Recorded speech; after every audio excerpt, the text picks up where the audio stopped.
On the budget that's coming out, I think the president made some very difficult decisions, and the overriding issue is he feels that we need to make a significant investment in our military, and that's a priority in the budgets. And you see that.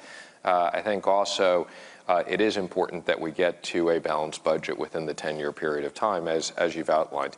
Now, on the tax side, the president's agenda is all about creating economic growth. And what I would say to that teacher or anybody else, we have had subpar economic growth for the last 8 years. And we fundamentally believe that the economy can get back to more normalized levels of sustained economic growth, which is getting to 3% GDP. And that's not this year or next year. It phases in over a period of time. And the president's agenda is to create economic policies to create that growth, which is around tax reform, is around regulatory relief, and is around renegotiating our trade deals to have fair and balanced trade. So our tax plan is about economic growth.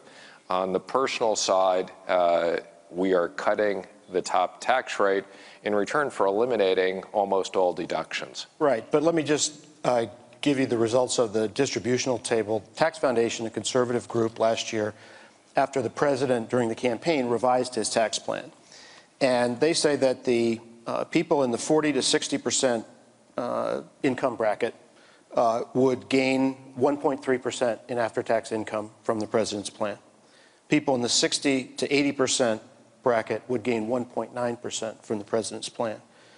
People in the 99 to 100th tax bracket would gain anywhere from 10 to 16% of their income. So both in absolute dollars and in percentage terms, much higher increase at the top. Why is that necessary given the trade-offs required in the budget?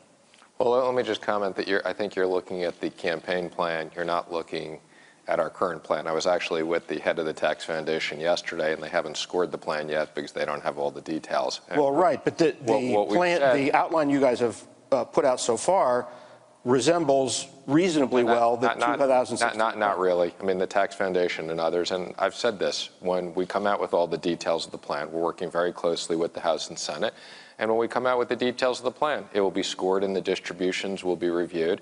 And the president's priority is about creating a middle-income tax cut. Now, two things I would just comment on.